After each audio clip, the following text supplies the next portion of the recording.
Voilà, bonjour à tous, bonjour à toutes. Aujourd'hui, le but principal pour moi, c'est de vous présenter un petit peu ce que j'ai construit à travers ce qu'on appelle la tribu aujourd'hui, qui est donc un canal privé. Donc, je voulais faire cette vidéo pour vous présenter justement qu'est-ce qui est proposé au sein de cette tribu. Parce que beaucoup aujourd'hui me connaissent derrière, on va dire, la facette publique, hein, c'est-à-dire derrière les canaux de communication que sont les réseaux sociaux. Donc vous pouvez me retrouver sur Facebook, sur Twitter, sur YouTube, également via mon site web, hein, puisque j'ai aujourd'hui un site web sur lequel vous pouvez vous inscrire pour recevoir un newsletter. Donc je suis pas un grand écrivain, je vous spamme pas, hein, grosso modo. Si vous recevez une newsletter mensuelle, c'est déjà un grand max. Euh, Dans une vidéo prochaine, je pourrais peut-être aussi me présenter, comme ça vous comprendrez que je ne suis pas forcément toujours disponible à temps plein, ayant de par mes activités déjà professionnelles et familiales, moins de disponibilité, on va dire, qu'un trader en compte propre. Donc je pense que c'est à la fois une faiblesse, c'est à la fois une force.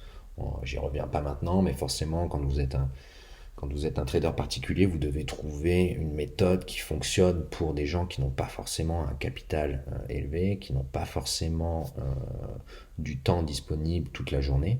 Et donc ça, c'est quelque chose aussi qui m'est propre à moi et sur lequel je pourrais insister dans une autre vidéo sur laquelle je me présenterai, quoi.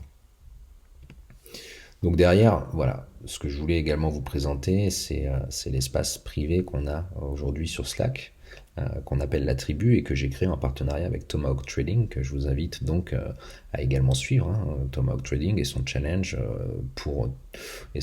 5000 euros qui est la construction d'un capital à partir d'une petite enveloppe sur de l'intraday orienté indice et forex. Donc Tomahawk Trading, lui, va plutôt prendre en charge cette partie-là. Et puis moi, de mon côté, je vais être plus en charge des actions, avec notamment sur Slack deux canaux que vous allez retrouver. Donc un canal de suivi de séance, d'analyse et de plan de trading, sur laquelle on va discuter de la séance en cours. Et puis un second canal sur mon suivi de position et de portefeuille.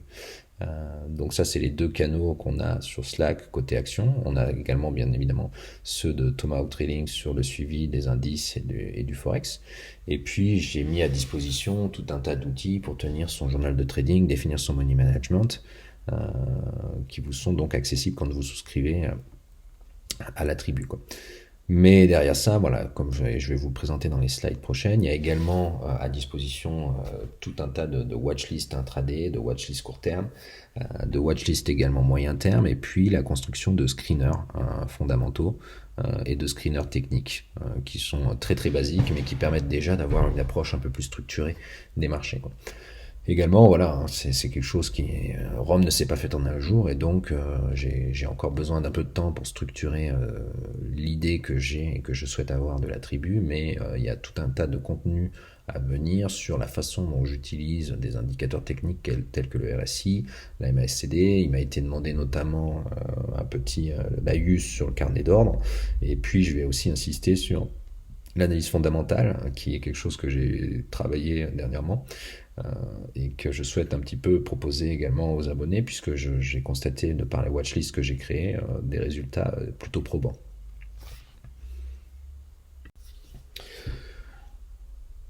Donc cet espace de partage et de collaboration, on l'a voulu accessible à tous les profils. Je pense qu'il est important pour vous de savoir déjà quel type de profil vous êtes plutôt dans votre trading, mais aussi de comprendre ce que moi je propose vis-à-vis de mon portefeuille, vis-à-vis de mes positions auprès des abonnés de la tribu, quoi. Donc on retrouve bien évidemment les trois horizons de placement habituels qui sont l'intraday, le court terme et le moyen terme. Je préfère plutôt parler de moyen terme que de long terme, parce que je suis à titre personnel incapable de me positionner sur une valeur à une horizon de 2-3 ans, quoi. Donc voilà, donc plutôt moyen terme, on va dire. Maintenant, si on passe en revue chaque horizon de placement, je vais donc proposer aux abonnés des trades dits intraday, donc plutôt sur quelques heures, voire maximum de 3 séances, et donc sur des graphiques en base d'unités horaires. Donc ça présente que 10% de mon trading, tout simplement parce que, je l'ai déjà mentionné, hein, moi je ne suis pas un trader en compte propre, je ne suis pas derrière les écrans toute la journée, et de par ma vie professionnelle, je ne peux pas me permettre de faire de l'intraday le cœur de mon trading. Donc ça représente seulement 10% environ des positions que je propose aux abonnés. Et bien évidemment, le money management qu'on va mettre derrière ça, c'est-à-dire c'est 1 à 2 lignes maximum en fonction de votre aversion au risque et du momentum du marché. En général, quand je prends un intraday, j'essaye, si les conditions sont optimum, de mettre 10% de mon capital. Aussi, très souvent, 5% de mon capital. Donc voilà, on va être entre 5 et 10% du capital et des trades pour de l'intraday. Ça nécessite forcément une forte disponibilité et une bonne expérience en termes d'analyse technique. À l'inverse, l'analyse fondamentale, elle est peu importante sur ce type de trade. Je veux dire, en dehors du fait de savoir qu'une valeur va avoir des financements dilutifs type OCA ou autre, on n'a pas besoin d'en savoir plus lorsqu'on fait de l'intraday. Second horizon de placement, le court terme, et donc le swing trading, qui va être donc lui pris plutôt sur une base d'unité de temps journalière pour les graphiques, et on va donc ici faire du swing sur 2 à 3 jours jusqu'à, on va dire, 2 à 3 semaines. Donc ça, j'ai dédié 70% de mon capital action, et j'ai le money management suivant, qui est de dire que je vais placer sur chaque position 5% du capital, je vais m'autoriser 5% du capital en risque au total. Et donc, comme derrière, pour une position, je m'interdis de risquer plus de 0,5% du capital, cela signifie simplement que je vais donc jouer avec 10 lignes maximum. Et je considère qu'au-delà de 10 lignes, c'est extrêmement compliqué pour un trader particulier de suivre ce portefeuille-là. Et très très souvent, j'arrive pas du tout à ce nombre de lignes, je suis plutôt souvent entre 5 et 8 lignes maximum. Bien évidemment, une fois de plus, en fonction du momentum du marché, on va ajuster également le nombre de lignes. Donc ça, c'est le point supplémentaire à prendre en compte. Sur le court terme, bien évidemment, l'analyse technique et la disponibilité restent importantes, mais on va également rajouter un peu plus de fondamental et de connaissance du dossier avant de se positionner overnight, on va dire. Derrière ça, une fois que je sécurise et que je fournis donc des plans de trading clairs, une fois qu'on sécurise un TP1, on remonte le reliquat des positions à break-even et donc on est capable potentiellement d'ouvrir de nouvelles lignes du moment qu'on ne dépasse pas les 5% du portefeuille global en risque. Donc voilà pour le swing. Et puis j'ai 20% de mon capital et environ 20% de mes trades qui vont être donc du moyen terme et du stock picking. Donc là-dessus, c'est plutôt une optique fond de portefeuille à prendre par rapport à un contexte macroéconomique et ou fondamental, à des analyses sectorielles et autres, quoi. Donc ça nécessite beaucoup moins de temps et ça a pour but surtout principalement de superformer l'inflation et le livret A. Donc forcément, en termes de disponibilité là-dessus, je pense que simplement jeter un coup d'œil le week-end peut suffire pour gérer ces positions-là. L'analyse fondamentale, elle, par contre, va être très très importante. Et là-dessus, je vais insister auprès des abonnés en proposant donc des screeners pour détecter certaines valeurs et puis des watchlists pour détecter également, pour suivre également certaines valeurs. Et puis l'analyse technique, bien évidemment, va continuer de nous indiquer à quel moment il faut rentrer en position sur cet horizon de temps. Donc, je pense qu'il est aussi important de montrer l'espace de travail qu'on a avec les abonnés. Donc, cet espace de travail, il est amené à évoluer. Bien évidemment, il se base principalement sur la plateforme Pro Realtime qui est disponible via mon courtier, mais je pense que il est important de vous montrer, en tout cas, que lorsqu'on prend des positions sur du court terme ou de l'intraday, il nous faut une plateforme de trading en live. Et derrière, donc, ce que je voulais vous indiquer, c'est on va retrouver grosso modo une watchlist quotidienne sur laquelle je vais également positionner un code couleur facilement identifiable pour les abonnés, c'est-à-dire que on va retrouver, et vous le retrouvez également dans mes replays hebdomadaires, un code couleur jaune pour les valeurs qui sont en portefeuille, vert pour les valeurs qui sont d'ores et déjà en fort gain, et puis sécurisé, et puis un code couleur violet pour tout ce qui va être ordre déjà placé en attente, on va dire, afin de pouvoir les identifier plus facilement au sein de la watchlist. Donc cette watchlist là, ensuite, je la mets plusieurs fois par semaine à jour en fonction de mes recherches et je la propose aux abonnés. J'ai également quelques petits screeners de détection d'opportunités, notamment beaucoup sur la MACD, comme vous pouvez le voir ici, qui va me permettre de chercher les setups que je recherche. Et puis derrière, je trade aussi beaucoup les volumes.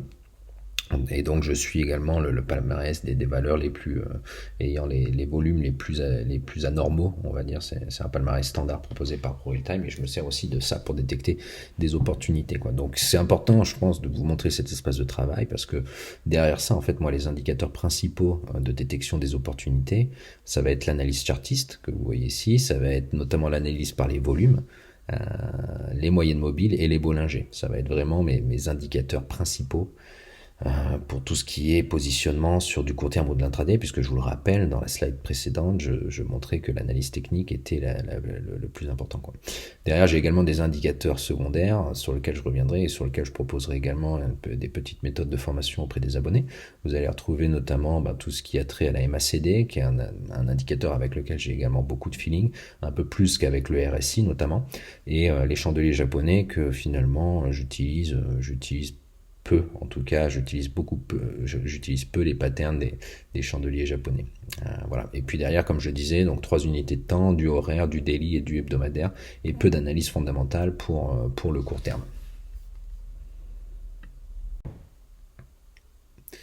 Alors concernant le moyen terme et le stock picking, toujours dans un but de fond de portefeuille à prendre par rapport au contexte actuel, et qui va notamment pour avoir pour simple objectif de surperformer l'inflation et votre livret A, on va suivre plusieurs watchlists que j'ai construits pour les abonnés. Ces watchlists, je les ai construits d'une façon très simple, c'est-à-dire que j'ai réalisé des screeners fondamentaux qui me sont propres à moi, qui sont basés sur mes recherches, et pour répondre en effet au contexte actuel de Covid, d'inflation, d'endettement, de taux long et de récession qu'on peut entendre depuis plusieurs mois, j'ai donc anticipé en appliquant déjà un premier filtre commun à toutes les watchlists qui va être le ratio d'endettement des entreprises, quoi. Et derrière ça, je rajoute dans chaque screener des critères qui permettent en fait de faire des thématiques.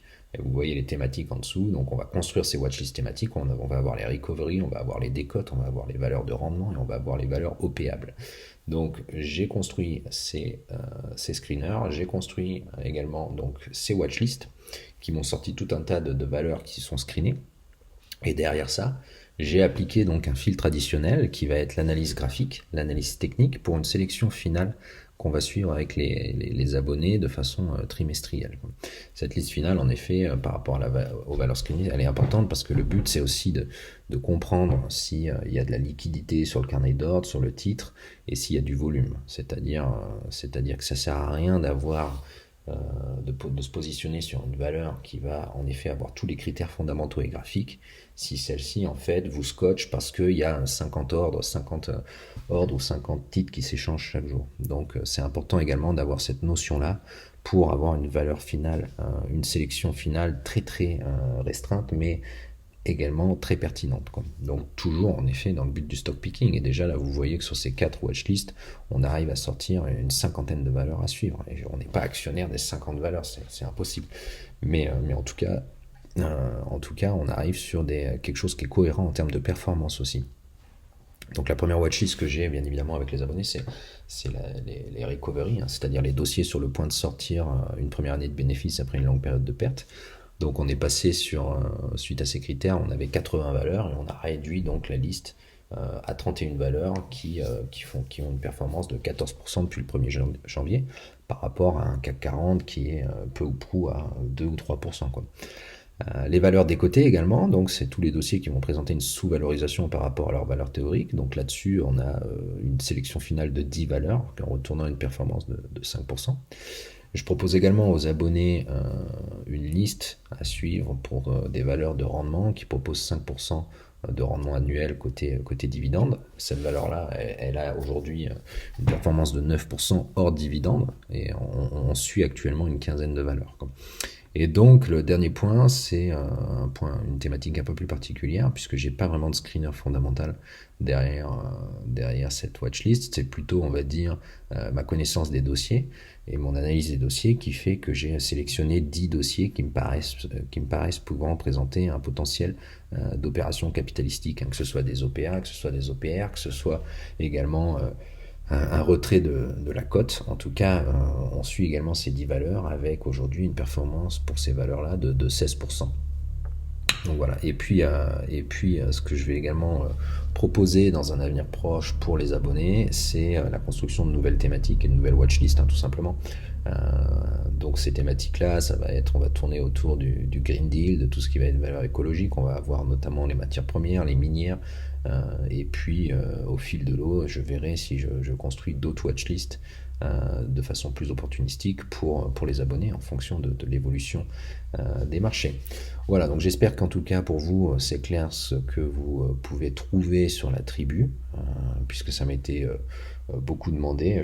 J'espère que cette vidéo en tout cas y répond. Et si vous avez la moindre question, n'hésitez pas à me contacter par message privé comme vous le faites souvent.